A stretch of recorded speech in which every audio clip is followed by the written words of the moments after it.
Gators Breakdown, because there's never a dull moment in Gator Nation.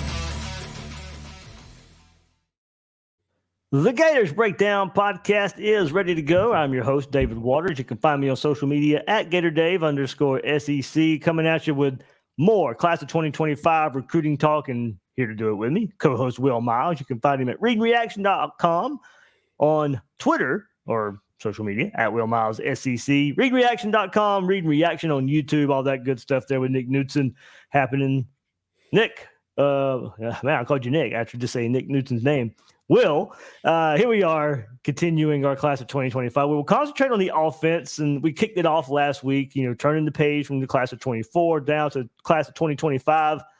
And there's some interesting storylines, I think, Will, for the offensive side of the ball. We got into it a little bit last week with the quarterback talk. We'll dive into a little bit more quarterback talk, but we'll expand it, go into some storylines for each position group: running backs, wide receiver, offensive line, tight end. Yeah, I mean, look, I think Napier's done a pretty good job of bringing in numbers, at least at a bunch of different positions, but there's some holes out there. And so, we can talk about the roster, where it sits, how these guys fit, and sort of, what we maybe see in terms of needs, but also just in terms of stacking players, especially in the transfer portal era. Stacking becomes more important than ever, right? Where one guy could leave for whatever reason, and all of a sudden you're left sort of needing somebody else to step right up on the roster. So, I think in the past you may have really recruited for need, but I think at this point it's almost best available, because you never know when you might need somebody to step in. Yeah, so like I said, we'll go position by position, and the kind of the storylines there too. I mean, a big DJ Lagway effect, I think, for the quarterback position, the wide receiver position. We'll get into that. But I think some interesting storylines to go and get us started here on this side of the ball. We'll do defense next week, of course, kind of split this up, because we'll be throwing a whole lot of targets and names at you. So it'll be maybe overload, but I don't know if there's a such thing when covering recruiting right here. So subscribe right here on Gators Breakdown. Get those notifications when there's a new Gators Breakdown. Leave a comment. Your support helps Gators Breakdown grow. Talking about those comments, what do you think about this Class of 25 so far? Just got a new commitment on the offensive line there with Peyton Joseph, so plenty to get into on that front. And also leave a comment about what you think about what Will and I have to say tonight about the offensive side right here on Gators Breakdown. So we did start it last week, like I said, with the quarterback spot. Let's expand that a little bit. And, of course, there's two names that kind of really stand out. But I think we can go with the DJ Lagway effect. We can set that for the quarterback position, but also the wide receiver position coming up in a few minutes. We discussed the quarterbacks last week to kick this Class of 2025 preview off, and there's not much to add. The two prominent names, of course, Ryan Montgomery from Ohio, Antoine Hill hailing from the state of Georgia. And it's become clear, Will, I think in the latest updates the last couple of days, talking to the various recruiting sites, Ryan Montgomery has basically said the timeline has kind of come out that he's not going to be in that big of a hurry here. Won't have a decision until April or May, concentrating on basketball for now. Then we'll take a break from it all, then talk it over with family, probably take more visits, and that's why the timeline's kind of going to go through earliest, unless something weird happens between that. Kind of the plan would be a late April going into May decision there for Montgomery. Of course, 6'3", 210-pound, 4-star quarterback. Plans to make that early decision. Has visited several schools recently. The visits include South Carolina, Georgia, Florida. In August, Montgomery listed Florida, Georgia, Michigan, Penn State, South Carolina as his top 5, but kind of comes down to 3 right now. And some even think, the decision is Florida, South Carolina, and does say he wants to make that decision probably before the summer. So Georgia looks like they might be pursuing a different quarterback, might be holding off on Montgomery for now. That's why many think it's the Florida-South Carolina battle. One more time, Antoine Hill decommitted from Colorado in November, visited Gainesville in January. 4-star quarterback, enjoyed that visit, considered one of the top quarterbacks in the country, top 100 player overall, plays in one of the highest qualifications in Georgia there in Houston County. Big arm quarterback, pass first quarterback, picks up most of his yards on runs on scrambles, not design runs. Florida State, LSU, Louisville, Texas A&M, Michigan, Alabama also interested. Likes Napier's work with Anthony Richardson and the potential work with DJ Lagway. Some feel Florida might be the team to beat now. And is coming off the recent commitment of his teammate Peyton Joseph. Well, Will, that certainly doesn't hurt. He committed to Florida there. Gets an offensive lineman that he'll be playing with coming up this fall. That will be in orange and blue, if that stays committed. So, look, while not a package deal, it can only help. So, two angles to this, Will, with Lagway, of course. I think kind of to expand that storyline, he's the heir apparent quarterback target. He's going to be the heir apparent, going to be on the field, but might get that chance to show off some of his talents this year in some limited situations. So if he shows that ability, does it get these quarterbacks that could get excited for what they see for the true freshman quarterback? But also, those guys have got to be fine with possibly sitting behind Lagway for a couple seasons before they get on the field. So there is I think if Lagway gets some playing time this year and those guys can kind of envision themselves of playing as a true freshman in some form or fashion, some certain packages, okay. I don't know if you go take Lagway off the field if he's what we think he'll be in the orange and blue. So more than likely, I think the Lagway effect here for a quarterback could be, all right, it's got to go. They got to be fine with the possibility of sitting behind him for a couple of years. And look, Will, I think we get to it. That's rare. In this college football world, the transfer portal world, it's pretty rare for a quarterback to want to go sit behind another quarterback for a couple of years. Well, I mean, I think it comes down to how are you going to prepare these guys for the pros is the selling point that you got to have, right? Is it if you want them to sit there for any length of time behind somebody like Lagway, the point isn't that you're going to get to play 50-something games before you go to the NFL. The point is that you're going to get an opportunity to go to the NFL. This is one of the nice parts about the fact that it's 3 years out of high school before you're able to declare and be draft eligible for the NFL. It does mean you can be a little bit patient. Now, look, I mean, we've seen guys transfer quite a bit, obviously. A guy like Jaden Daniels starts out at Arizona State, ends up at LSU. Joe Burrow starts at Ohio State, ends up at LSU. And we've seen that sort of over and over and over again. At the same time, those guys are leaving because there's someone in front of them. So you bring in a guy like a Montgomery or a guy like a Hill, and hey, if those guys win the competition, again, it sort of goes back to what I said earlier about stacking the players. If those guys win the competition, great, they get to play. If they don't win the competition, in fact, in many ways, you wish them well because it's time to bring in somebody in the 2026 class as well.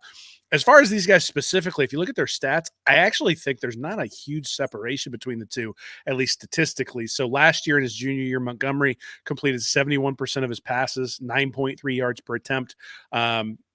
Hill completed 65% of his passes, 8.8 yards per attempt, but his sophomore year completed 70.5% of his passes for 9.6 yards per attempt. So at least through the air, they're very, very similar. And Hill, I couldn't find rushing stats for Montgomery, but Hill, not a guy who's going to rush the ball very much. 144 rushes, negative 144 yards, according to Max Prep. So very much pocket passers when we talk about Montgomery and when we talk about Hill, guys who are going to have a little bit different skill set than DJ Lagway. And if you think about sort of the way that's worked out in the past for Florida, not necessarily the best, right? When they've gone from a guy like Tim Tebow to a guy like Jeff Brantley, where all of a sudden you don't have that sort of mobility. I don't look at either of the profiles of these guys and say, yeah, definite star. Now, they don't have their senior year yet, and that really, you see a big jump usually in high school between your junior and senior year. But you could look at Lagway's stats as a sophomore and go, star, yeah, I get it, I understand. And then he replicated it and, in fact, even enhanced it his senior year. But he was averaging something like 12 and a half yards per attempt in high school. These guys are down around 9 and a half. So there is a difference. And in many ways, that also may play into getting one of these guys into the program, which is, hey, you're not ready to play right now. You may think you are, and that's a case you're gonna have to make. I don't think either of these guys is ready to beat out DJ Lagway, but I think competing with Lagway would help both of them advance. And to me, that was always the case for guys going to Alabama was, yeah, you get to play for Saban, all that sort of stuff. But the reality is, well, you were going to play against guys who are all playing on Sunday. So if you were a quarterback who thought you could play on Sunday, you go out there and play against that Bama defense, even if it's the second tier Bama defense, you're playing against a bunch of guys who are going to be playing in the NFL. And So to me, that's the sales pitch. The sales pitch isn't, oh, we'll let you play by the time you're, there's a spot when you're a true freshman or any of that stuff. It's come in, win the competition. If you win the competition, then you're going to the pros because the guy you're going to beat out is going to the pros. And you put it that way and then let the chips fall where they may. Muddy Waters says, forget Montgomery. I'd go all in on Antoine Hill. He's the real deal. And also Montgomery hasn't played any elite competition. Hill plays the best of the best in Middle Georgia. Yeah, so I went up south of Atlanta this past weekend. Drove right through Warner Robins, right there through Houston County. I did not drop a bag or anything for Peyton Jones to commit to Florida. I think that was safe. We were going to give you credit, Dave. We were going to give you credit. But yeah, I mean, that type of ball that they play right there in Middle Georgia. So look, the talent there has been rising in the high school ranks for quite a while anyway. So, all right, let's get to the next position. Because like I said, we talked. If you want more quarterback talk, Will and I dove into these two guys more last week. You can go listen to last week's episode if you missed that. So let's go to running back. Will, let's start there. Waltez Clark already committed to Florida. So only see Florida probably taking one more back. Of course, Clark committed to Florida back in September. A strong back from Tampa plant. Not a burner, but shows great vision and acceleration, always going forward. But, I think adding speed to this position is paramount. And let's go to the top of the board and top of the country. Another storyline here, Will, for running back is running back coach Barjaluke's nephew, Harlan Berry, recently committed to LSU, the top running back in the country, pledging to the home state Tigers. The hope would be, of course, that the family tie would work some magic here for Florida, but that was not to be. No, I mean that's a tough one, right? I mean, you would hope that that having your family there would convince you to go, but obviously, there's an allure to playing at home. I get that. Yeah. And look, the guys that we're going to talk about here, Michael Turner, Usman Kroma, and Tavion Swint, those are good players, and I don't think combining one of those guys with Clark would be a pretty good haul at running back for Florida, even if you don't necessarily get the kin of Jabbar Jalouk.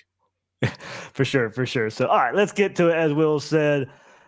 And we won't go in the ranking order. If you're watching on YouTube, I did throw up player rankings and stuff, but kind of just going through, the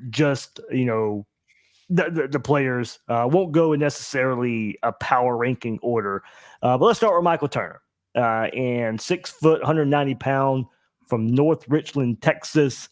Just offered a few weeks ago. One of the top backs in the country, had 213 rushes for 1,668 yards, almost 8 yards a carry, and 23 touchdowns this past season, the 2023 season. He had 16 receptions for 131 yards and 4 touchdowns in 2023. He wants to take an official visit to Florida in April or May, wants to make a decision before his senior season, loves the approach from running back coach Jabbar Jalouk. And Florida will be joining Oklahoma State, Oklahoma, Oregon, Wisconsin, Arizona State, Baylor, SMU, and others for potential official visits. I'll take a look at his film a bit. The 4-star can outrun everyone on the field. And I talked about adding speed. That's why I started with him. I want to add speed to the backfield, but also bouncing off contact, maintaining his footing on some big plays. Even as defenders close in, Turner spots openings, accelerates to the open field with ease. Shows a diverse skill set right there on his highlights, but I still think Florida needs that faster type of running back. Turner fits that profile. And look, Will, I think you look back at Kanan Daniels and Jaden Ball, good, hard-nosed physical backs from the last cycle, but I'm not sure they had that breakaway speed at the college level. I think Turner can provide that. All right, let's keep going. Usmani Kroma. Man, I had to look up that name there just to make sure I got it right. And thankfully, YouTube helped me out a little bit. But Usmani Kroma from Leesburg, Georgia, Lee County, a top 5 running back in the country. Stats go for 182 carries for 1,783 yards, 20 touchdowns in 2023, 31 receptions, 522 yards, 9 touchdowns in 2023. In 2022, as a sophomore, he had 1,500 yards, 20 touchdowns, 8.3 yards a carry across 9 games, caught 18 passes for 193 yards and 2 scores there. Cromaz is fast, but he doesn't outrun everybody on the field. His strength lies in just playing in contact. Highlights are filled with him taking hits, bouncing off, spinning away, and then, of course, getting those lengthy runs after that. His size undoubtedly plays a significant role in this one in his play. Rivals Georgia and Florida State likely have the early lead for the Peach State Star. And then one more, Tavion Swint, a UCF commit out of Kissimmee, 206th overall, 18th running back in the country. He missed first few games of his junior season due to a preseason knee injury. Ended up carrying the ball 74 times for 602 yards, 8.1 yards a carry, and 6 touchdowns in 6 games, while also catching 6 passes for 84 yards and 2 touchdowns.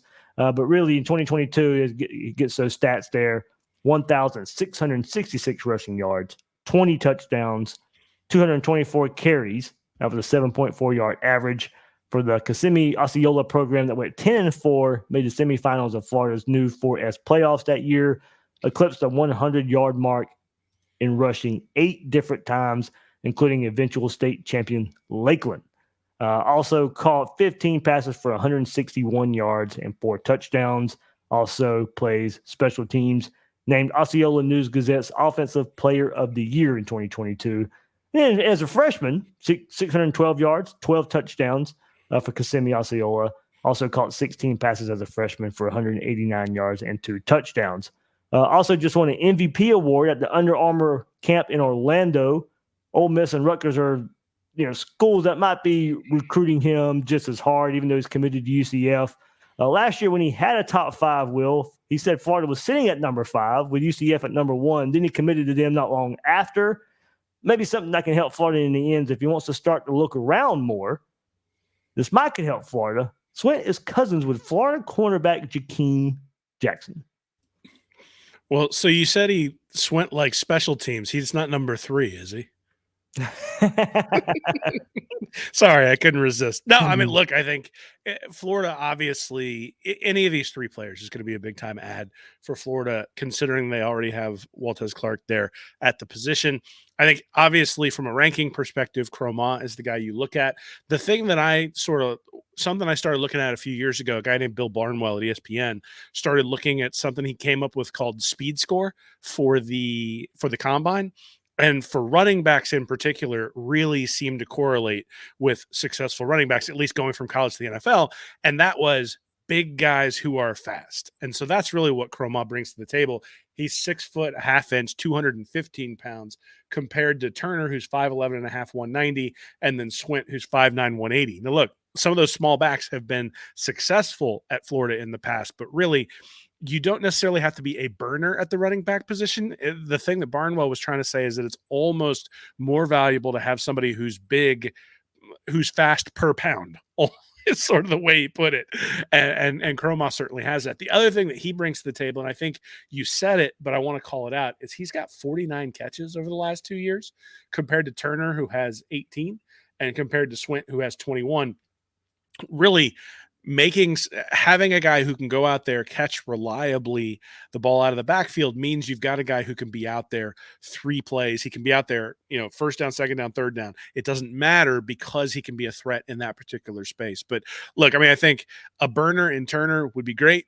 A guy who's big but still has pretty good speed and Cromaz would be awesome. And then Swint, if he can participate on special teams, I mean, certainly that's a place where Florida can use help early on. And then, we see a lot of guys who are 5'9" who can contribute. It's just a question of where does he fit, especially given the depth that Florida and Billy Napier are building in that room already. It's not just Kanan Daniels and Jaden Ball. You've also got Treyon Webb in there as well. And so where do those guys fit? Not just with the guys who are being brought in this 2025 class, but sort of the same thing we were saying with Lagway, right? Is that you want to stack as best you can, especially at a position where you get injuries. But it becomes more difficult to convince people to go there if you've got 2 guys at that position every single recruiting class, and that'll be the challenge that they sort of are up against here. Yeah, I think the reputation has been, you get the tough, hard-nosed, physical running backs in this offense, and that's kind of what they've recruited the last couple of years and still waiting for that burner. You had that in Trevor Etienne, still waiting to see if there's another back that can do that.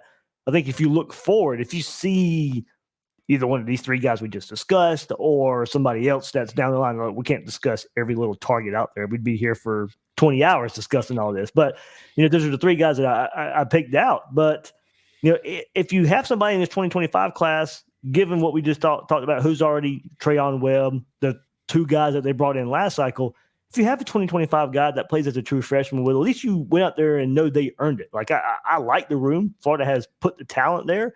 If a true freshman is going to come out here and put up stats as a 2025 recruit, I think he's earned it. Because I do like Webb, Daniels, Ball.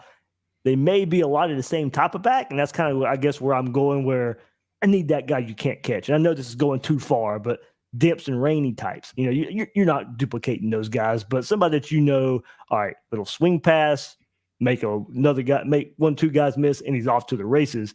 I'm still not sure if Florida has that guy in the backfield right now. No, I mean, look, I think Florida needs as much explosion as you can get, especially with Graham Mertz at quarterback. We saw with Anthony Richardson an explosive offense that was inconsistent. Last year, we saw an offense that was a little bit more consistent, but not explosive at all. And certainly the only way you're going to get more explosive is by adding more explosive players. And Mertz will be gone by the time these guys get there, obviously. But at the same time, that's what you're looking for. You're looking for guys who can take it to the house, especially if it's not a guy who's going to be out on the field all 3 downs, right? I mean, you'd love to have a 3-down running back, just like you'd love to have a 3-down linebacker. That's not always possible. And the good news is on the offensive side of the ball, you can start matching personnel. You can have different packages, all that sort of stuff to make sure that you take advantage of the skills. So in my mind, if you're going to have 5 or 6 scholarship players at the running back position, you don't want them all to look the same. You want different skill sets along the way. Now, it would be great to have somebody who has all the skill sets, right? A guy who's a Dalvin Cook type, who's big and fast and the bellwether who can go out there and rush for 1,500 yards, and you just hand him the ball and get out of the way. That's not always possible. Certainly with some of the recruiting issues that Florida's had, that's not always possible. So you sort of have to piece that together to start with. And I think given the track record that this staff has with running backs, I think we could probably be pretty comfortable with the guys they're going after are going to be contributors. The question will be, can they find that star? Look, not every running back commit's going to be ETN. ETN had some special qualities that these guys will have to show that they have. At the same time, you keep bringing – Go ahead. I'm sorry. I was going to say, you keep bringing them in, you keep stacking them. Eventually, you find that, right? And I don't think anybody anticipated ETN coming in as a true freshman, rushing the ball against Utah 2 years ago, and all of a sudden, hey, look, he proved himself. He clearly was showing in practice everything we've seen since then, the last 2 years, and he gets an opportunity to play. And so I think these guys will have that same opportunity if they've got that same level of giftedness. Yeah, there you go. That's kind of where I was going to go once you brought up ETN. We didn't know he was going to be what he was. He did not have that recruiting profile. Where he's at now at Georgia didn't even really show all that much interest in him coming out of high school. Billy Napier did, coming from Louisiana, and had the ETN older brother here in Jacksonville that had the proximity. And you get him in the fold, and he goes out there and proves himself. Unfortunately, he won't be in year 3 here at Florida. But as I said, a little underrated, and staff saw something.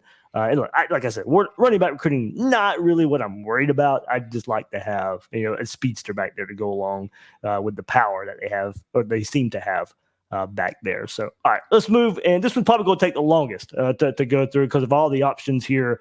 And that would be wide receiver. Josiah Abdullah committed for the 2025 class already. One of my top priorities, Will, for this cycle is to get a big-bodied receiver to go along with all the speed the staff has recruited the last couple of classes. And then I think we go there and while not highly ranked, not really ranked at all, but the name that comes up, he will be ranked probably pretty soon. Ashton Ansley fits that big-body bill. Look, last cycle, Florida landed 2 wide receivers. Jeray Hawkins comes in 5'9", 165 pounds. Tawaski Abrams measures 5'11", 175 pounds. Well, Ashton Ansley comes from the state of Texas, measures 6'5", has said Florida is his leader. He's not rated by 24/7 or On3 at the moment, but has offers from Ole Miss, South Carolina, Louisiana Tech, Arkansas State. Past fall, 32 receptions, 689 yards, and 11 touchdowns. Did go on to say this offer means a lot to me because it was one of my lists for my top schools I wanted to consider playing for. Ansley told Gators Online, "My family and I already plan on coming to visit for the spring game and also Friday Night Lights this summer. I think it would be great to have to be coached by Billy Gonzalez, have him coach me up, see how he coaches firsthand. I know he has coached a great wide receivers and would love to learn in a camp setting from someone who could be my next position coach." Ansley notes that the program meets much of his criteria. Florida fan base making him feel welcome already, even though he hasn't visited campus just yet. He's also conducting research on the program and the university as a whole. Does say Florida's a national program, school that historically wins, championships. I love the Gators colors. Plus, they have an amazing fans who have shown me so much love. I love how the stadium looks. Can't wait to see how it looks live on game day. Very excited to see a few games. But Will, I talked about earlier, DJ Lagway and the effect that he makes, and Ansley being from the state of Texas. Well, DJ Lagway is a significant draw. The Florida quarterback has that presence right here for Ansley. Both natives of the Lone Star State that have plenty of practice sessions and can now officially join forces with Ansley if Ansley were to choose Florida. DJ and I have a great relationship, and I enjoy training with him. Dude pushes everyone to get better. Plus, he's a really good person. He talks a lot about the Gators. He's an amazing player. It's a blessing to now have the opportunity to be his teammate. I believe the program is building in the right direction from what I've seen. I've watched a lot of games since DJ committed there and wanted to see what the team looked like. A few points here or there changes the record a lot. I can't wait to get up there and learn more about the culture of the team and vision of the program. Florida is at the top, and DJ Lagway is definitely a reason why," said Ansley. In addition to his offers, the 2025 prospect is receiving interest from Texas, Oklahoma, Texas A&M, and LSU, among others. We'll get into more just a bit, Will, but like I said, not ranked, not really knowing a whole lot about him, but Ashton Ansley, big-bodied receiver, as I said. Florida's recruited a ton of speed at the receiver position since Billy Napier's taken over.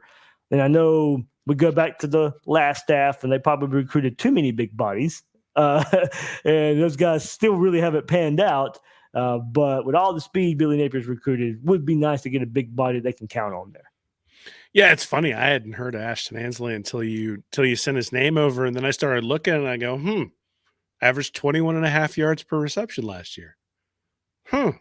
Averaged 21.1 yards per reception his sophomore season, and caught 53 passes over those 2 years. That's some real-time production, and the fact that he's 6'5" and putting up that sort of production means you think about when the profiles of receivers who come in. You sort of look at guys who profile because of their skill set, and then you see guys who profile because of their productivity.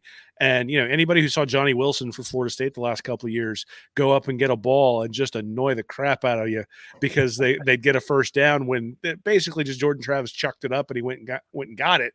This is the kind of ability that a guy like Ansley has. You start looking at the film on him a little bit, you go, yeah, okay, I can see it.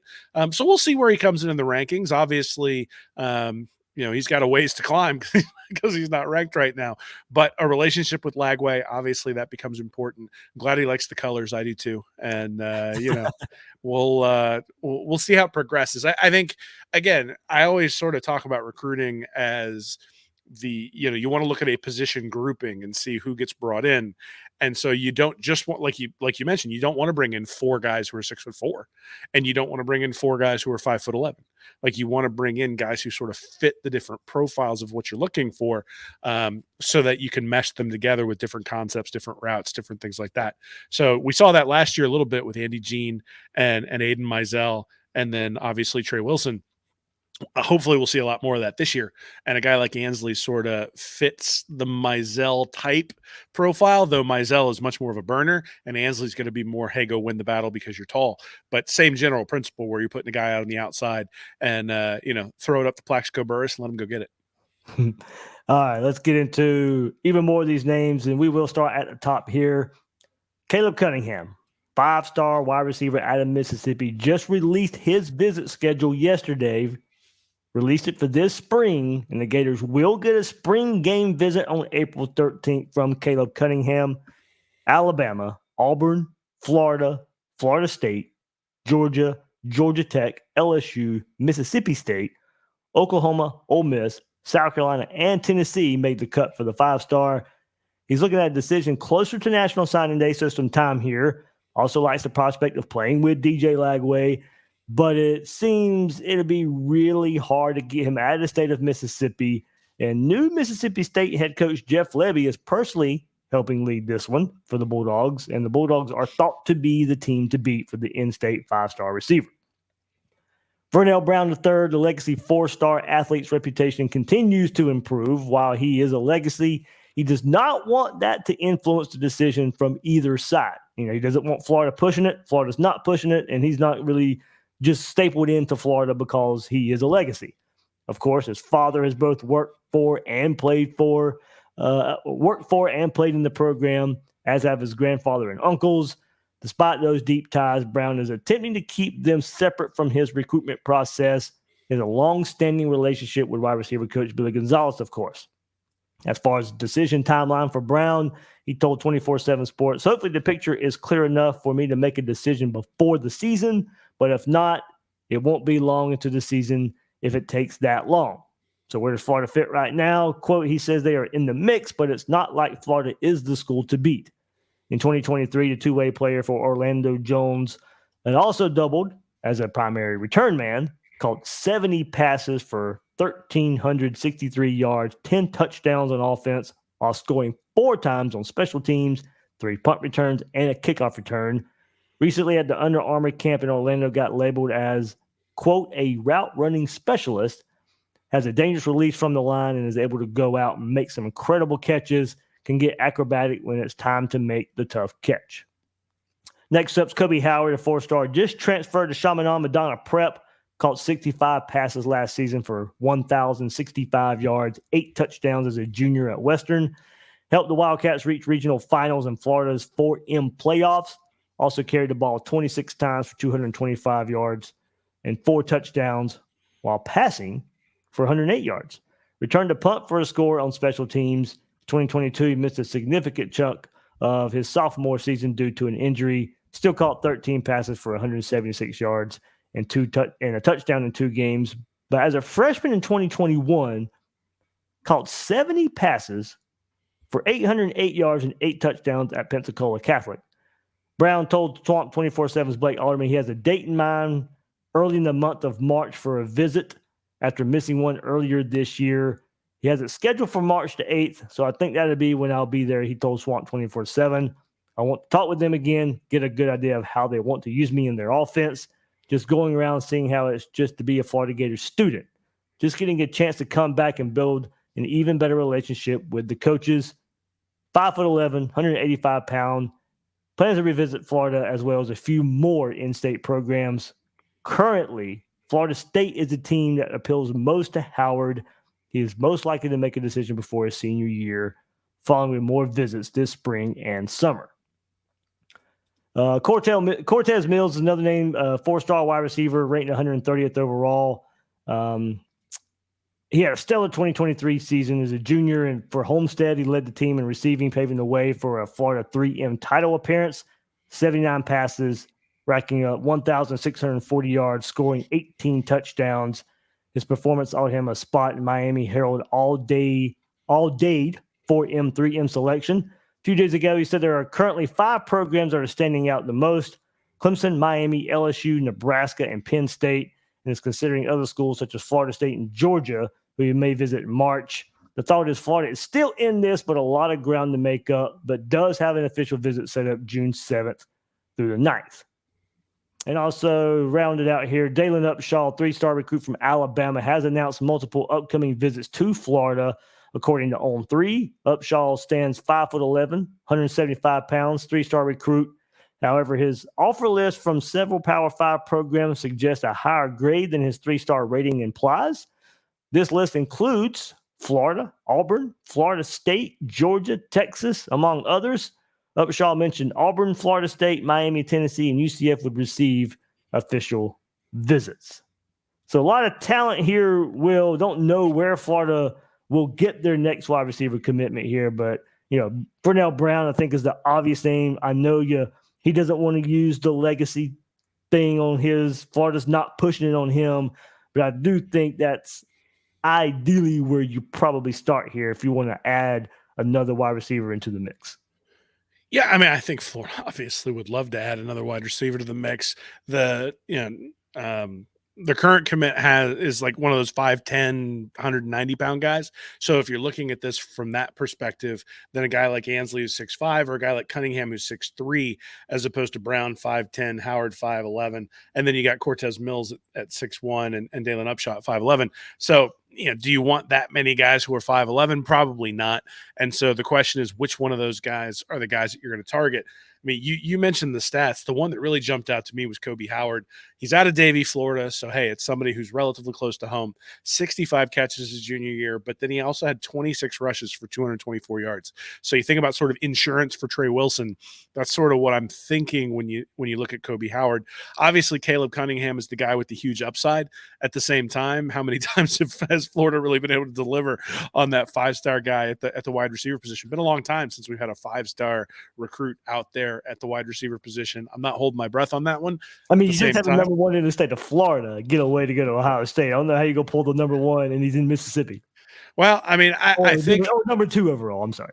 I think the reality is that this is one of the reasons why when I look at the overall season and say what would a successful 2024 season look like, it involves DJ Lagway going out there and chucking the ball around. Because how do you sell a guy on the program if you're selling him on sort of a middling offense that's not going downfield? It's hard to do, right? And if Lagway's out there and is a star, or at least we can see that he has the ability to be a star, and the recruits can see that he has the ability to be a star, and it's his job in 2025, and everybody knows it. Well, okay, is there a Pied Piper effect to some of these guys who are recruits who are going to come in and start right away? So you think about Luther Burden at Missouri, comes in, he's starting right off the bat, jumps right in front of everybody on the depth chart. A guy like Cunningham has the ability to do that. So like you mentioned, Brown, probably the guy that you look at and say, this is the guy who we have if we want him. And I know he's saying, don't use the legacy stuff, but that stuff matters. It does. And so Brown's probably the guy that you sort of target in terms of, hey, worst case scenario, quote unquote, that's where we end up. But I think if you added a guy like Howard, that'd be a big deal. And then obviously if you bring in a guy like Cunningham, that'd be a huge deal as well. Yeah, I think off the list here, Ansley, just the way he talks about Lagway in Florida and Vernell Brown, I think that's the next two likely. Would give you three, and not really top of the top. Vernell Brown around that 250 range on 24/7, around the 300 range on 3, listed as an athlete, listed as a wide receiver. There, but Ansley, as I said, given the big body type, Vernell Brown, the third, kind of the do-it-all type. So not top of the top, but would give you some versatility right here in the wide receiver room. All right, well, let's move to the next position where, hey, the Gators just got to commit. Of course, we talked about that a couple of days ago on Gators Breakdown. But significant developments have occurred recently, Will. Of course, Darnell Stapleton departed for the NFL last week, and then Peyton Joseph made a commitment, which is substantial gain for the interior of the offensive line. Coupling that with top offensive tackle is crucial. I mean, Will, I think we know Florida needs to enhance the foundational talent profile for that position. All right, let's go to offensive line. If you're watching YouTube, throw it up there for you. Some big time names here, but let's go. Top two options for the tackle spot. Let's start with Zaire Addison. I'll start with him because he's from the state of Florida. 4-star offensive tackle from Riverview, playing at Sumner, coming in at 6'4", 280 pounds. He says the Gators, quote, really have a shot. A spring game trip is in the works and working to get a better relationship with Rob Sell, a recent winner of MVP honors for the offensive line at the Under Armour Orlando stop. He's got long arms, athletic, able to play all 5 spots along the offensive line, and it's that versatility that stands out, of course. Is getting eyes at tackle at the next level with 36.5-inch arms and athleticism. Clemson with Matt Luke as offensive line coach may be the early team to watch for Addison. And then let's go to 5-star offensive tackle Michael Fasusi from Lewisville, Texas. The Gators have already hosted this big man twice. During his first visit last summer, he was impressed by the campus surroundings, leaving with the impression that the Gators were a significant contender in his recruitment. He then made a second visit to the Swamp for the Gators game against FSU. Texas's in-state teams in Oklahoma consider him a priority, so they'll be tough to beat. As one of the top names in a prime position, he will attract many suitors, of course. Florida's among the teams pursuing him from the start. He mentioned that Darnell Stapleton's absence from the Gators staff does not affect him, as Rob Sale is his main recruiter. Florida still needs to schedule an official visit for the 6'5", 300-pound, 5-star prospect to get him out of the state of Texas. Another name here, just quickly, Tavares Dice from Georgia, another option, but Auburn is the team to beat right now. It's been on Florida campus a few times. A decision could come for Auburn pretty soon. But let's keep it going here, and let's go to the interior here. Solomon Thomas from Jacksonville Reigns. He could play either tackle or guard at the next level, but many view him as an interior prospect. You got to make him on your wish list, Will. I mean, because right now he's pledged to Florida State. He's got to be on your wish list. I don't know if you can pull him away from Florida State. Committed to Florida State last December, but remaining to be open to other visits. In January, he spent 3 days at Florida and claimed it was his best visit so far. He plans to keep options open, has identified Florida, LSU, Miami as the 3 most interested teams. Florida State's always been considered a front runner, even before his commitment, but Florida continues to pique his interest. Keep it going with Max Buchanan, 4-star interior offensive lineman from Sanford, Florida. That's Florida of one of 3 schools with a confirmed official visit date. Buchanan will begin his multiple-day stay in Gainesville on June the 7th. And similar to Fasusi, Buchanan, a Central Florida native, primarily communicates with Rob Sell, with whom he is really close with. Buchanan believes in the program's trajectory and is confident that DJ Lagway and others will successfully revitalize Florida. He is a versatile prospect, able to play as guard or center, and is notably physical. Although Clemson and Central Florida are the only other schools with confirmed official visit dates, they won't be the only official visits Buchanan makes. And to wrap it up right here, Kaden Strahorn.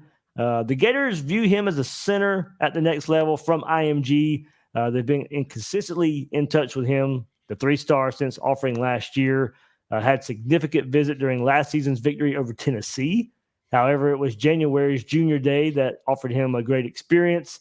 His family also traveled down from Michigan, which made the academic presentation and detailed discussions memorable for him and his family. Another advantage for the Gators is that the presence of several IMG Academy alumni on the team, including Strayhorn's close friend Najee Harris. However, the departure of Darnell Stapleton may influence Florida's standing with him, as Strayhorn has previously expressed great admiration for the structure Florida had with 2 offensive line coaches. So to wrap it all up here, Will, with the offensive line, it'll be interesting to see how and when Napier builds out his staff, with Stapleton not owning it any longer and selling that process to offensive line recruits. Are they going to keep the 2 offensive line coach system or go a different route? I think early stages, from what I hear, I think Billy Napier's, the plan is probably to keep that 2 offensive line coach system. You hear offensive line recruits talk about it a whole lot. Now, it hasn't paid off with top recruit after top recruit after top recruit, but you do hear it mentioned a whole lot. Well, I actually think that's where I was going, is that Florida over the last couple of years has really boned up on the numbers at the offensive line position, and now it's time to really start ramping up the quality. So you think about a guy like Fasusi or Thomas, those guys, top 20 ranked players overall in the country. Those are guys who can be game changers on the offensive line, and Florida's going to have to start winning those battles. Buchanan, Addison, and Strayhorn in the 240s to 360s. Those are very, very good players, but Florida's already brought in a couple of those guys. Like when you think about Fletcher Westfall and Roderick Kearney, those are sort of in that general talent level. But you start looking at Florida's offensive line. Certainly they brought in Crenshaw Dixon, they brought in Devon Manuel, but those guys are juniors. You've got Damian George, who's a senior, Cam Waits, who's a junior. There's not really a whole lot of depth there in the sophomore, junior, or senior level. You got a bunch of freshmen, or redshirt freshmen, with guys like Caden Jones, Marcus Maskell, Fletcher Westfall, Noel Portenjagen, Kearney, Bryce Lovett, those guys. And so these guys are all going to have an opportunity to sort of displace those guys if they're more talented. So, again, it comes down to stacking. it's funny. It's not nothing that none of the positions we've really talked about are positions where like Florida has giant roster holes, at least at the freshman or redshirt freshman level, which I think bodes well for the offense overall and bodes well for generally sort of the way you want to build a roster. Like I'm not sitting here going, oh my God, there's a hole. We're going to have to play a true freshman. I'm saying, hey, let's increase the talent level. And maybe one of these guys comes in and plays as a true freshman because he's able to win a battle. We talked about that at quarterback. We talked about that at running back. You can certainly talk about that at wide receiver with Gene, Mizell, Hawkins, and Abrams in the fold. And now we can talk about that on offensive line as well. We're going to get to tight end, and you can't say that there. But for the other positions, you certainly can say that. And a guy like Fasusi or Thomas would just add to that and really ramp up the competition level. Yeah, so just the interesting storylines. Like I said, just got one big recruit, of course, Peyton Joseph. What was your takeaways from that? Of course, I know I talked about it on Gators Breakdown a couple of days ago, and look, I know we kind of previewed it last week as well. It's pretty much thought that he was going to pick Florida, but I'd like to get your thoughts on getting one of the best interior offensive linemen in the country and the hopefully added. Now he said no package deal, of course, but Antoine Hill, of course, the quarterback, and maybe that storyline working itself out. Well, I mean, look, Warner Robins, Georgia is halfway between Athens and Gainesville. And so when Kirby wants a guy and he's in the state, usually he gets him. So to bring in a guy like Joseph and be able to beat out the big time teams that were after him, that's great. Obviously, it still has to convert onto the field. And a lot of times you get sort of highly ranked tackles who move inside to guard. This guy's a guard from the start, an interior offensive lineman. And we've seen what Florida can do with relatively low ranked interior offensive linemen. I mean, Osiris Torrance was not a guy who had offers from every major program out there, turns into a unanimous All-American. So certainly the two offensive line coaches have shown benefits in the past, just not sort of holistically within the entire offensive line. I think at this point you've got a bunch of bodies, and I think sort of what I said about the guys we just talked about applies to Joseph as well, is he is an upgrade in the talent, at least the talent profile for the interior offensive line. And if you think about what Billy Napier wants to do, and if you think about sort of where the 49ers struggled in the Super Bowl the other day, really getting beat interior, the backup guard for the Niners is one of the reasons why they didn't win that game. And you don't really notice that until it shows up on the film and you see that someone's not necessarily executing. But there were multiple times last year where Mazuka or Richie Leonard struggled, and that really sort of put Florida at a disadvantage in a lot of different places. I know Damian George gets a lot of criticism, and he should, but at the same time, the guards weren't great shakes all year long as well. So adding the talent level to that spot, bringing in a guy from Georgia, a guy that Georgia wanted, and a guy who's a top 100 player. I mean, you can never have too many of those guys on the offensive line. And I think, our buddy Bill Sykes is probably more attuned to this than I am, but the number of top 100 guys that Florida's brought in on the offensive line over like the past decade, you could probably count on one hand. And so when you get an opportunity to bring in a guy like that, it's a big deal, obviously. Yeah.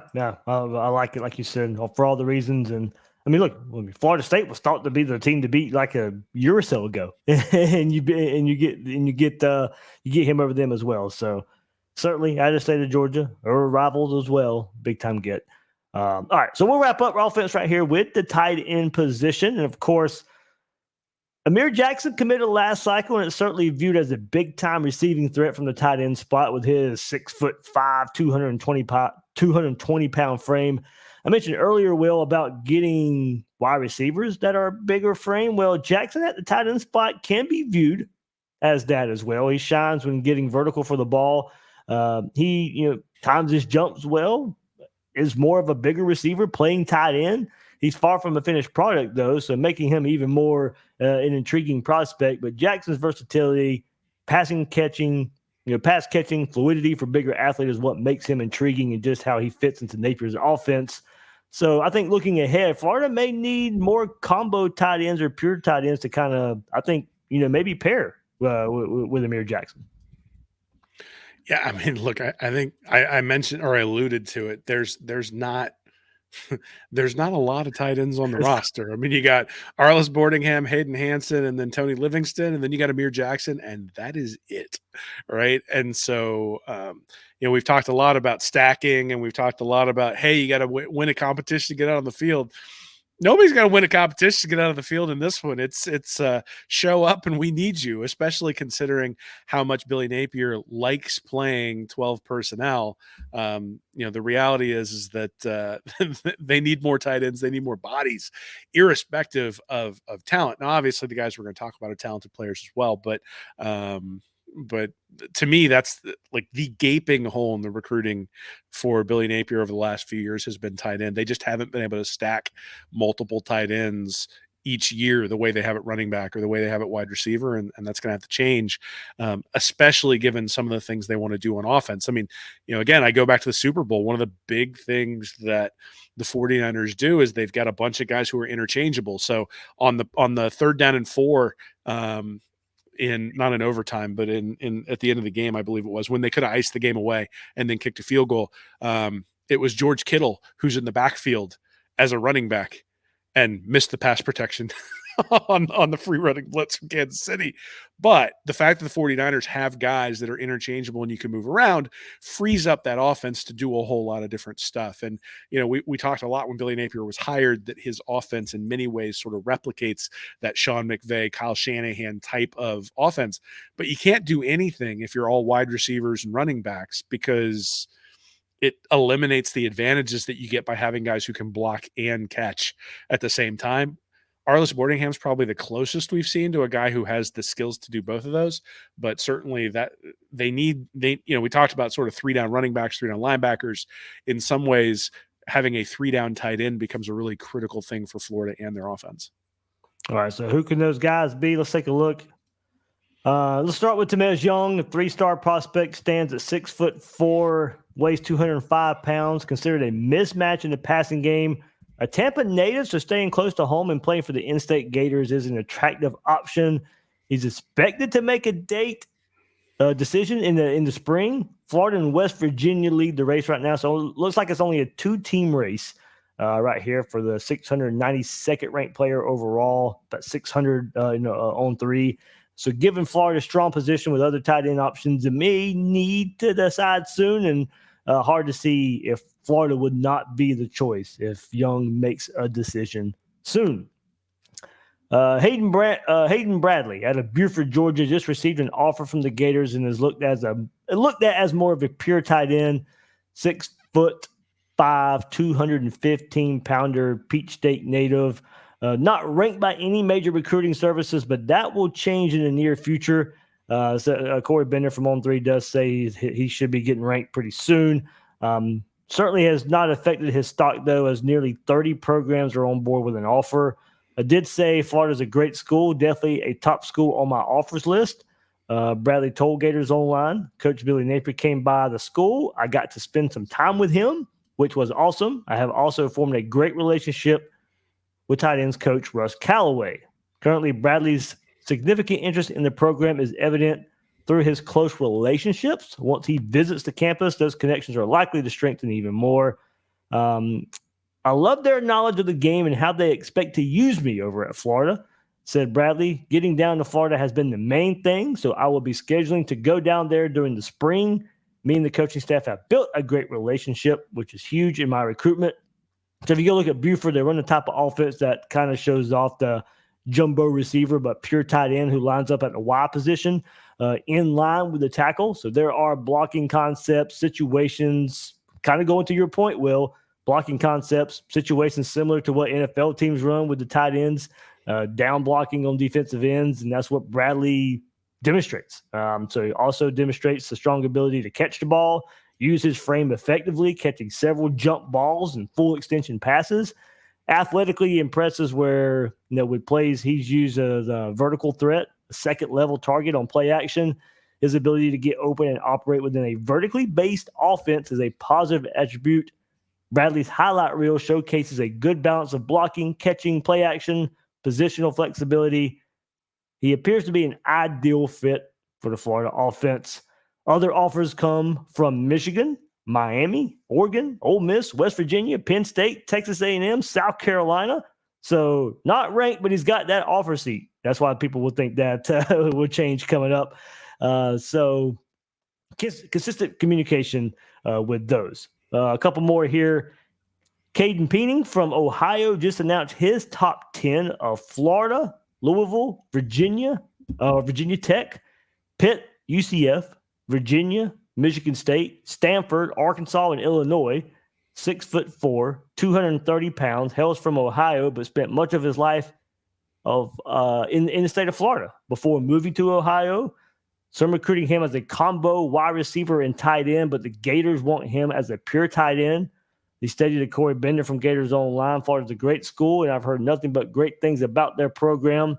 A Florida offer is huge in my recruitment and definitely sparks an interest to learn more about their program and see if it's a good fit for me and my family. In his junior year, Peening caught 35 passes, 624 yards, scored 5 touchdowns, also contributed by running for 2 additional touchdowns.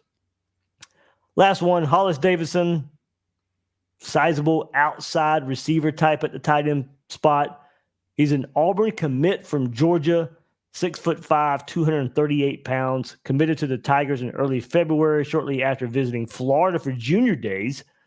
Before his commitment, Davidson did list Florida in his top 7, so didn't spend too much time on him. He's the highest ranked tight end at the spot, but committed to Auburn. Probably going to be tough to pull him away from Auburn. So, Will, like you said, not a crazy amount of options at tight end. Nothing as far as rankings go to go up there with Amir from Jackson from the last class. Tavares Young, Hayden Bradley seems to be, I think, the 2 likely here to be one tight end for Florida this cycle, or maybe bring in both.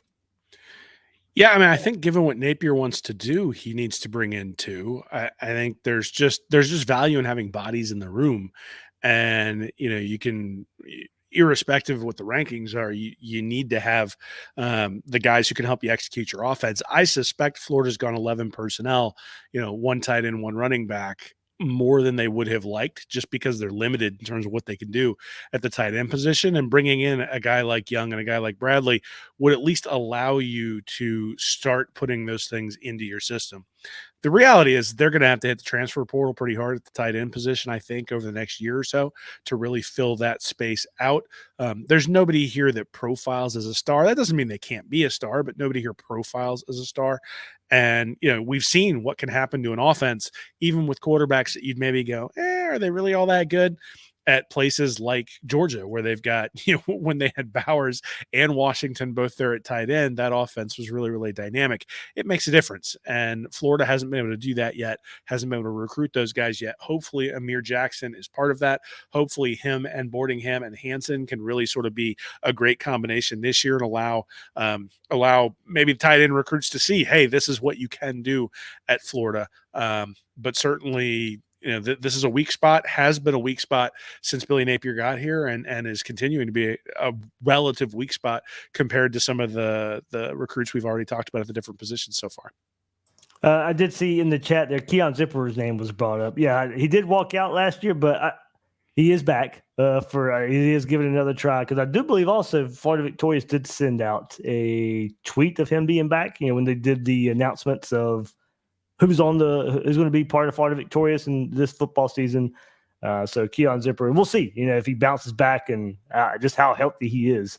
Of course, been a while since we've seen him, suit up for the orange and blue there. So what the last, biggest play for him was the Tennessee game on the road a couple years ago. AR finds him and he bowls over a couple Tennessee players on the way to the end zone. So yeah, we get something like that from him, but, well, that is interesting. I just basically marked everybody who came out with the flowers on senior day as gone, and most of those folks have entered the portal or have decided to go to the NFL. In fact, all of them, I guess, except for Zipperer. But guys like Mazuka and stuff like that, it was like, okay, Jaden Hill, those guys all came out. And you're like, okay, I guess that's probably their last game there in the swamp. What's interesting now is, so I just added Zipperer into my spreadsheet for all the roster spots. They're at 85 scholarship players at this point. And so if there's going to be more guys brought in from the transfer portal, then they're going to have people who get pushed out. So I don't think that you're necessarily at the roster we're going to see when fall camp hits. Obviously, there's another transfer portal season coming up. I don't think it'll be quite as crazy as this as the winter transfer portal is. However, there will be some opportunities to fill some holes. And I suspect that as some of these younger guys maybe come in and take some starting spots away from some of the older guys, that some of those guys may end up moving on as well. So it is interesting. I mean, I think I looked at it right when everybody announced they were going to the transfer portal, and Florida was kind of getting a slow start in the transfer portal. And I was like, oh my God, are we even going to get to 85 scholarships? But at this point, it's a full roster. And so, hey, good on the staff for bringing in guys, filling those needs. There are places where I look at and say, there's a couple of holes here. Tight end, especially on the offense, is the area where I look at that and say, definitely there's a hole. But for the most part, the roster's been filled up. And you've got 18 guys that I list as seniors or, last year of eligibility, 20 as juniors, 20 as sophomores, and 27 as freshmen. Obviously, that includes redshirt years and things like that.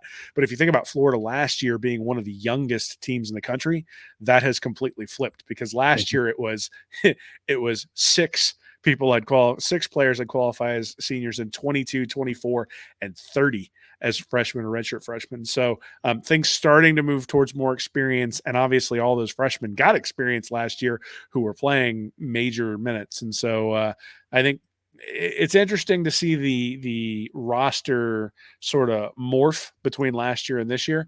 And I do think it'll be interesting to see how that experience really does pay off for Billy Napier, and how we sort of see that manifest itself over the course of the year. Well, we go back a couple of weeks ago, the S&P Plus put out their returning production, and Florida's 32nd. That does count the transfers, but as you mentioned, all those freshmen playing snaps last year, year before, Billy Napier playing a lot of young guys, and not a better time for it coming up this year. Well, and you brought in the transfers to play, right? I mean, especially this year. Yep. Last year, you could make the case that a few of the guys who got brought in weren't necessarily brought in to play. Maybe a guy like Deuce Spurlock comes in through the transfer portal, isn't necessarily a contributor last year. Those sorts of guys. This year, maybe.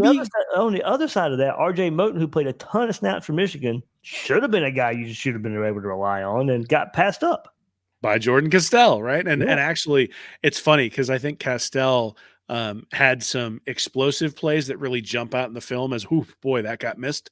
But if you start looking at his Pro Football Focus rankings, he actually played really well last year. So you combine him with DJ Douglas and Asa Turner coming into the transfer portal, and now you hopefully have 3 serviceable safeties, and that's a spot where Florida has really struggled over the last 4 years. Their quality of play at safety has been really lacking the last few years. So hopefully that could turn around. And, a guy like Slackman, guy like Bridges, guys like Douglas and Turner, George Gums, you got Crenshaw, Dixon, Emmanuel on the offensive line. You got Shamir Dike at wide receiver. Those are all guys who are coming in, transferring, and expecting to play. So it's not just that they brought in guys who have experience from someplace else and they're like depth pieces. No, these guys, they're expecting to come in, contribute, be starters, and play major roles in what the 2024 season is going to be. Absolutely. So, hey, JC just brought it up in the tweet, and glad she joined us for another episode here. But hey, look, that was it. We're gonna wrap up right there on offense 2025 recruiting. But a bit of news right here on this Monday edition of Gators Break, or Tuesday. My days are all messed up because I had Monday off. But Will, you got some kinfolk leading the strength and conditioning at Florida now. So Florida Gators are promoting Director of Player Athletic Development Tyler Miles to oversee the Gators Strength and Conditioning Department. Miles will serve as the Director of Football Performance, according to Edgar Thompson of the Orlando Sentinel, who first broke it. Miles is replacing Craig Fitzgerald, of course, who departed on February 11th to assume the same position at Boston College. Miles recently completed his first season with the Gators, serving as Florida's Director of Player Athletic Development during the 2023 football season. Before Fitzgerald's appointment, several Florida players strongly advocated for Miles to lead the strength and conditioning program. Since Fitzgerald's exit, Miles has supervised the winter workouts. So a little over a week or so, and they've turned it over and now going with Miles. So before joining Florida, Miles spent the 2022 season at Duke as an assistant director of sports performance, primarily working with the football team. 2021, he served as an assistant strength and conditioning coach at the University of Miami. Before Miami, he worked at the Boost Performance in Nashville for 2 years, mainly focusing on combine training and off-season workouts for NFL and college athletes. During this period, he helped prepare 25 to 30 athletes for their NFL Combine and Pro Day. Miles saw 10 of his trainees get selected in the NFL draft, over 30 signed NFL agent contracts. Simultaneously, he has served as head strength coach at Tennessee State University, working mainly with the football and volleyball teams as well as the track throwers. So Miles not only responsible for strength and conditioning, but also for athlete rehabilitation and managing the return to play process. His other experience includes roles at Northwestern State University as an assistant strength coach in 2019, the University of Tennessee as a strength and conditioning intern in 2018, and the University of South Carolina as a strength and conditioning intern in 2017. So Will, can't stress enough that the players wanted this to happen. They did not want an outside hire. There was outside interest, but Billy Napier promotes from within here. The players like the intensity of the workouts. Trayon Webb retweeted it about his excitement on social media about this move here of hiring Miles. So, Will, I'm glad you got some kinfolk there to help win the hand here. Cousin Tyler needs to needs to respond to my text messages, but all the inside info right here. So look, I mean, I said this last week, I think, which is that Fitzgerald should have had a plan in place for all of these guys, and continuity becomes important. So a guy like Miles can come in and make sure that Fitzgerald's plan and Billy Napier's plan for each of these players is carried out. And one of the big things that you get from a strength and conditioning coach is that that's the guy who gets the contact with the players when you're not allowed to contact them as coaches, right? There's a limited amount of time you're allowed to spend with these guys, but the strength and conditioning coach gets a ton of time with them during the off season, gets to make sure that they are in the right frame of mind, gets to understand where they sit in terms of, general attitude, how they feel about the program, all those sorts of things that can sometimes be tough for a head coach or even an assistant coach to gauge. So the strength and conditioning coach, beyond just making sure that the guys are ready for the rigors of an SEC season, I think in some ways, when you get pushed to a point where you're at complete exhaustion, there's just there's a trust you develop with that person that hopefully then feeds into making sure that he's got a good pulse on what the players are feeling and is able to relay that to Billy Napier. And look, sometimes it's important to sort of practice, hey, we're going to tone this one down a little bit because the guys are hurting, and you can start to sort of play that game if you've got the right communication. So in my mind, because this is such a communication hire, the fact that the players were advocating for him becomes significant. I mean, I think it was it Savage that the players were really advocating for when there was the transition. Obviously, Florida didn't stick with that. They bring in Hawk to be the strength and conditioning coach. That one doesn't necessarily work out. I think everybody really liked Fitzgerald and really likes Miles as part of what they're getting here. And I'm just happy to know that we're not going to hear any complaining about vigorous stretching a couple of years from now after the dust settles. Yeah, for sure. So yeah, there we go. A little bit of news. Get that. It didn't take long for Billy Napier to make that. It hasn't been officially announced, but been reported out there by pretty much every major service. So that one's going to happen. So, all right, that would do it for this episode. All right, man, a lot of names getting thrown out, a lot of production from the class of 2025 on the offensive side. Next week, we will do the defense and the side that, man, needs every bit of help they can get. So hopefully, Florida continues to recruit well on that side of the ball. We'll get into it next week right here on Gators Breakdown. Will, got anything coming up, man? Yeah, so I've got a piece coming up that's going to be looking at the defense, basically top 5 defenses in the SEC and how Florida has compared to them at different positions. And so I found it actually really interesting. There are some positions on the defense where I would have told you that Florida played well below average. And when you look at it, they're actually not. And then there are some positions that I would have said, Florida's not that bad. And I'm like, no, actually, they've been really, really bad. So, sort of looking from 2020 to 2023, what's it take to get a top 5 defense? And then what's Florida done from 2020 to 2023? And can that tell us why Florida's defense has been so bad over the last 4 years? I think there are some trends. I think there's some things that point towards better days ahead. And hopefully that's true, because I'm not sure I could take another year of what we've seen in the last 3 or 4 years. I wonder what the biggest jump has been from year to year for a defense in the SEC. So, I mean, I think it depends on – so there's a lot of nuance to that question. Yeah. And I think it depends on what stat you're talking about. So Florida's defense last year was extraordinarily susceptible to explosive plays. However, they were much, much better on success rate type stats. Yeah. Those success rate type stats tend to correlate with scoring more than explosivity. And so I expect there to be a jump in the defense's performance, not necessarily because everything gets better, but because the fundamentals of the defense were better. They just gave up way too many big plays. And so my concern is that Austin Armstrong has historically given up a ton of big plays. However, the fact I think we're going to see some regression in the mean regardless. You're not looking at a top 20 defense. You're just not, given given where they came from. But I mean, top 40, I think that's absolutely doable. And I think if they got – so 2 years ago in 2021, the defense actually ranked like I think 36th or 37th in yards per play allowed. The problem is that those were FBS stats and took the Samford stats out that just could like completely torched them. And the attitude and the effort and the transition tone from Grantham to Christian Robinson. Yeah, I mean, so the tone around the program was really negative all year long, and certainly Grantham had a terrible year in 2020. So in 2021, when it wasn't good in spurts, we saw it. But I mean, if you looked at it, you would have said that Florida's defense was much better. They gave up 4 less points per game in 2021 than they did in 2020.